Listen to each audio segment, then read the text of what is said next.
If you are sending emails consistently, but they are not turning into clients, this video is for you. And I want to say this very clearly right out the gate. The problem is not that you are bad at emailing, and it's not that email marketing is dead. In fact, on the contrary, I am signing so many clients just from my email. The real issue you are facing, and what most coaches and consultants, service providers face when using email, is that they use email as content instead of using it as a strategy. So today I want to walk you through why email is one of the most important assets you can build as a business owner, especially as a coach, a consultant, or a service provider, especially when we know that we do not own social media platforms. Okay. And then I'm going to show you exactly how high converting emails work, including the metrics that matter and the ones you should stop obsessing over. I cannot tell you the number of people that come into my consult calls and they tell me their numbers and they tell me all of these things they're tracking about emails, and none of those have a direct impact on dollars made, because ultimately, as a business owner, we want to be able to see how emails affect our bottom line. That's the whole point. How much money we're able to make when we invest in email marketing. Clients do not come from clever subject lines. They come from trust, clarity, and repeated agreement with how you think. Okay. So, first of all, why is email a strategy that you must prioritize? Okay. So, let's start with the big picture, because this is where most people get email wrong. Email is not just another marketing channel. Email is a business asset. And the biggest reason it matters is because it can be so simple, but some people complicate emails. Okay. But here's the thing, we do not own social media platforms. So, regardless of the platforms you use, Instagram, Facebook, LinkedIn, TikTok, any of the other platforms, I don't know. I know there are many, many more social media platforms I might not know about. You do not own those platforms, right? So LinkedIn can somehow decide tomorrow that they're going to shut down. Instagram can shut down tomorrow. In fact, I have had people tell me that their accounts were just shut down on Instagram and on Facebook without any explanation. Okay, so it can happen. And these are accounts of high profile people. When I say high profile, I mean high profile people in business. Okay. So if you rely on social media platforms as your way of generating business, then you are putting all your eggs in one basket. So email marketing is very, very key. The other thing is, when people read your emails, they are in a quieter mode, right? When you compare that to social media, right? Now, when people are on social media, I feel like they are on social media to escape, and they're always looking for the next thing because they are scrolling and scrolling. They're looking for distraction, to distract them either from work or from stress, loneliness, anxiety, whatever they are trying to escape from. They go to social media to escape.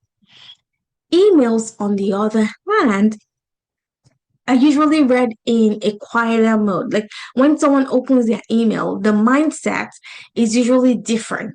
Okay. Email is stable, email is direct, because when you post on Instagram, people feel like you're posting to everybody, but when you send people an email, it has this personal connection. It allows you to lead with value and form connection. So email is highly, highly necessary if you want to sell high ticket. Also, high ticket clients don't make decisions in a fast, noisy environment, right? If you sell 5K, 10K programs, people don't decide when they're in a noisy environment like on Instagram. I feel like people make decisions in a quieter when they feel like they're safe to make that investment. And emails is a safe space. You can actually create a safe space for your audience to be able to decide whether to work with you or not, okay? In the context of them reading your emails. It has this personal connection. When people read your emails, they are connecting with who you are. Okay. Many times people are, like I said, in a quiet place. They are able to think about their goals in a more future forward way. Okay. Compared to social media. Now, here's what I want you to remember. Social media gets you the attention. Emails creates safety. Now, you might be asking that, how do I create an email list? Okay, so if you're watching this video or listening to this podcast and you do not have an email list, the best way to create an email list is to give something away for free. And that's usually a lead magnet, or like you can call it a freebie. Okay, so something you give to your target audience for free that they are so excited to receive that they give you their email in exchange for. Okay, so that's how you start your email list. Now, I want to tell you something. Your email list size doesn't matter. In fact, I made my first 10K with only 50 people on my email list. So I do not want you to start worrying about the size of your email list. Okay, please do not worry about the size of your email list. When it comes to email marketing, quality matters more than quantity. Okay, so I want to tell you why your emails aren't converting. So now let's talk about the real reasons why your emails aren't converting. It's not because of your subject lines. It's not because you're not emailing often enough. And it's not because your email list is too small. Emails don't convert where there are no specific conversion logic behind them. Okay, the reason your email isn't converting is because there is no specific conversion logic behind the way you send your emails. Okay, here's what I see most often. Coaches and service providers treat email like a newsletter. They share tips, they share updates, they use it to stay in touch. But there is no positioning, there is no leadership, there is no belief shift. Or on the other end of the spectrum, they disappear for weeks and suddenly show up asking people to buy from them. And that doesn't work. People don't buy because of just one good email. They buy after repeated exposure to how you think, after they start to agree with your perspective, with your thought process, after they see the way you think, after they see the way you solve problems, they begin to feel stable, they begin to feel safety around investing in your programs or in your services. Now, people convert from repeated exposure. Okay, you're not trying to persuade people. You want to create a space where people feel aligned to work with you.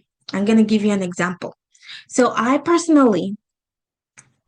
now sign people through my email list, and I have a specific way that I achieve that. Okay.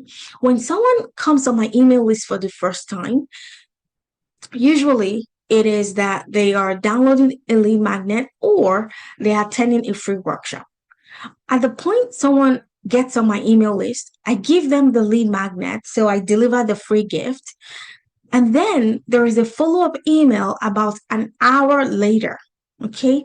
This is an email where I introduce myself and humanize myself and then invite them to respond. Okay. And over 25% of people respond to my email, that specific email where I introduce myself.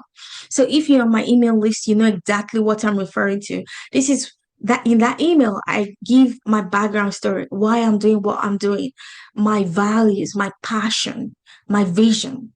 Okay. So in that email, people get to connect with me and people tell me they feel like they know who I am just from reading that one email. Now, the way my email is set up is that I have an automation that runs that checks if someone has received that story email. So I call it my story email. Okay.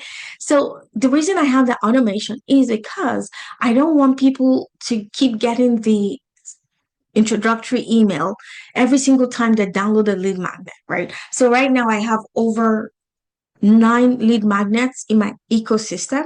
So if someone downloads lead magnet A, I don't want them to then get the same introductory email when they download Lead Magnet B.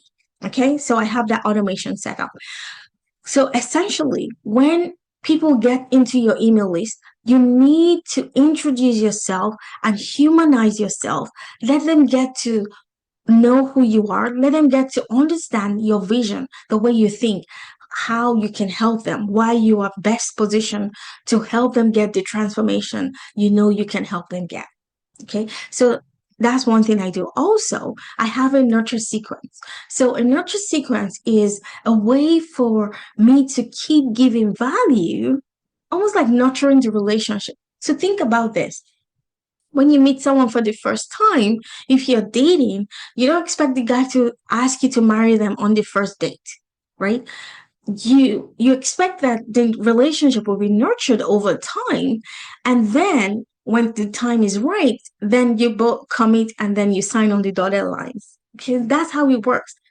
In the same way, as a business owner, when someone comes into your world for the first time, you don't expect them to spend thousands of dollars with you, even though it has happened in my case. But it rarely happens. Okay, the normal trajectory is for people to meet you for the first time and then get to know you, and then over time, maybe a couple of weeks or a couple of months, then they decide that you are the person to take them to the promised land. Okay, that's a description I like to use, because as business owners, we are solving problems. So I always tell my clients, think about taking people from where they are now to where they want to be. The place they want to be is called the promised land. Okay, so your emails need to be able to show them how you can take them from where they are to where they want to be. Okay, so let's talk about how to create emails that convert. This is where I want you to understand a very simple framework. Okay, a very simple framework you can use. And I call this the 80-20 framework. And what that means is 80% of the time you are giving value. Okay, because think about it. If you join an email list and every single day they're sending you sales email and constantly telling you to buy from them, chances are you're going to unsubscribe, right? People don't want to feel like they're just a number on your email list. People want to feel like they are a human being and you treat them like a human being. And so what does that mean? It means that 80% of the time, you are serving, you are giving value. And then the remaining 20% of the time, you are inviting people to come work with you. Okay, so 80% giving value and then 20% invitation to come work with you. Now, I want you to think about this. Instead of just giving tips, how can you make it more relational? Okay, so and this is how I describe it to my clients. Think about the people on your email list as a human. Okay. So I always like to think about, I call my, I see Naomi. Okay. So name your ideal client avatar, give it a name. So when I sit to write emails, I'm always thinking about Naomi. And I ask myself, what's Naomi thinking right now? How can I best serve Naomi right now? And I always use stories. I use storytelling to connect with my audience. And the feedback, the replies I get from people, in fact, a couple of weeks ago, someone replied and said she was emotional reading my emails because of how my email connected with her.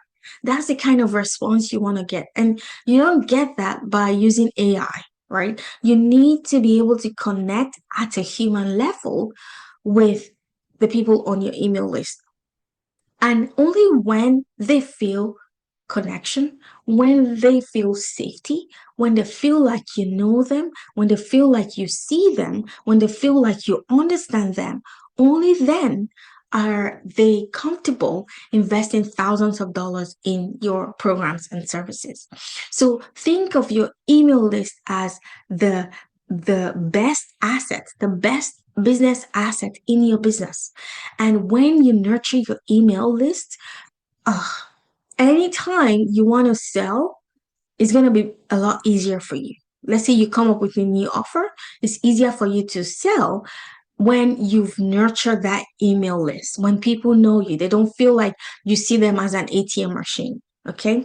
So that's how I want you to think about it. So think about the 80-20 framework, which is 80% of the time you're giving value and only 20% of the time are you selling to people. Now, I want to cover the email metrics that actually matter. Okay, because I see so many coaches, consultants, and service providers struggling to know what to track, right, when it comes to email marketing. Now, the first metric I want you to start tracking is your open rate. Why is open rate important? Well, the open rate tells us whether your subject line is even interesting enough for people to want to open the email. Okay, so that's the number one. How often do people open your emails? And you can get all of these metrics from your email marketing provider. So I use Go High Level and I can see all of my metrics. So it doesn't matter the email marketing tool you have, many of the big names have these metrics. So for each email you send, you can see all of your metrics. So the first metric I want you to track is your open rate. How many people open your emails? If you find out not many people are opening your emails, then your subject line is the problem, right? Because the only job of the subject line is to get people to click open. Okay, so if people aren't opening your emails, it means that your subject lines need a little bit of work. Okay, now the next metric I want you to track is your reply rate. How many people reply to your email? Right? When your reply rate is high, it means people are engaging with your content. Now, if you are not inviting people to reply, I want you to start inviting people to reply. Okay? Now, there is one reason why this is so important. Apart from gauging the quality of your messaging and the quality of your content, your email content, one advantage of getting people to reply is that it trains the ESPs to see your emails as valuable. So when I say ESPs, I mean email service providers like Gmail, Yahoo, and all the other ones, Hotmail, Outlook. When people reply to your email, it tells Gmail to always send your email to the inbox, the primary inbox, instead of the promotions or the spam folder. Okay, so I want you in your emails, I want you to start inviting people to respond back to you. And I want you to start tracking your reply rate. Your reply rate tells you how engaged your audience is to your content. The other metric you need to track is your click through rate. How many people click through in your emails, right? So remember that your emails have, well, the 20% of the time you're selling, you're inviting people to take action, whether that is to book a consult call with you, a strategy call, or a clarity call, or a sales call. Doesn't matter what you call the call. You need to track how many people actually click through the email. The other thing is inviting people to a workshop, right? So you could be hosting a free workshop or a masterclass, and then you send out an email. You need to track how many people click through to take action. The other thing I do in my emails is all of my emails have the links to all my social media, including my YouTube channel. So that's one way I track how often people click those links. Now, after your click through rate, the last the last metric I want you to track, and this is the most important, how many clients do you sign from those emails? How many sales conversations do you have from those emails? Now, when people come on calls with me and they sign up and they say, "Oh, I have been reading your emails," or I understand how you think," or "Your emails really land for me," that's how you know that your emails work. Okay. So the most important metric for you to track as a business owner, especially when it comes to email marketing, is how much sales are you making from your emails? That's the ultimate goal. Now, having said all of this, I don't want you to do email marketing in isolation. Okay. Email marketing is part of a larger sales system. So I'm going to explain what that means. Now, I have my 4+1 fully booked formula. It's the exact formula I teach my clients to get them fully booked. There are 4 things we do every week, and then 1 thing we do every month to get us fully booked. If you haven't watched that video, I'm going to link that video in the description below. And then you're going to see how emails is part of the overall sales system. Okay, so grab the 4+1 fully booked formula. Email is just one part of the system. Okay, so I want you to treat your emails as part of a larger system. It supports your overall sales system. It's not a standalone, it supports the overall sales system. Now, if you are struggling to sign clients through your emails, this is one thing I help my clients with. This is the exact kind of thing I help my clients install. Install your email system so that your email brings in predictable sales every single month, right? So remember, I told you this is part of my 4+1 fully booked formula. I'm going to help you install your entire client acquisition system, and emails is just one of them so that you can finally have predictable income in your business. If you are ready to explore what that looks like, just DM me on Instagram or on LinkedIn and I'll send you the details. I am so excited because I've enjoyed creating my emails.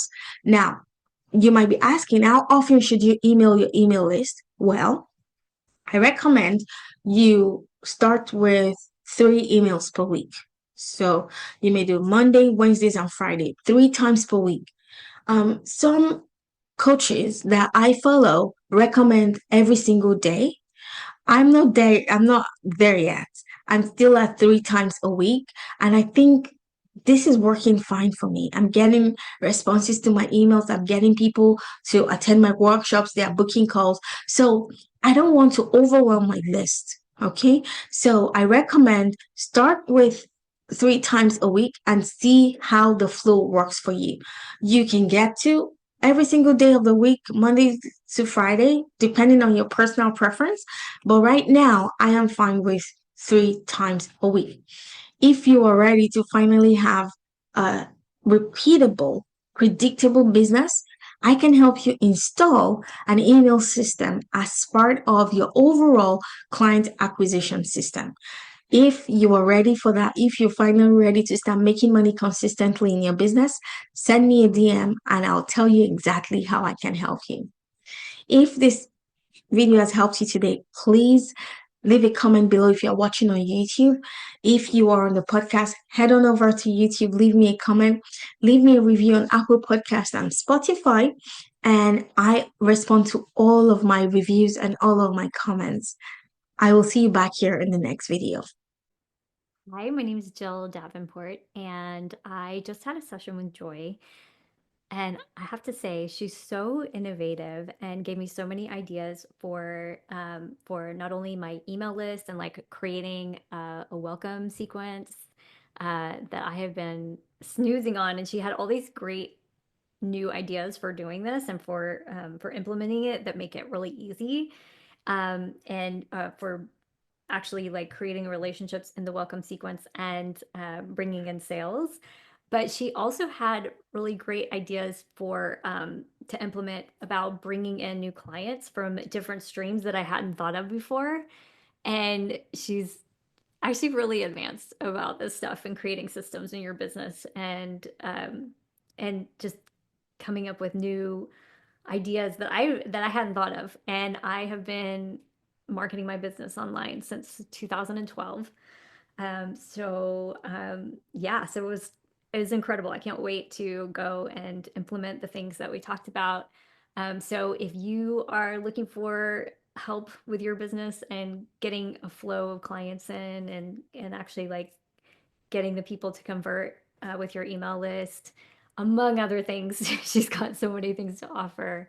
Um, I think you're going to be in good hands with Joy.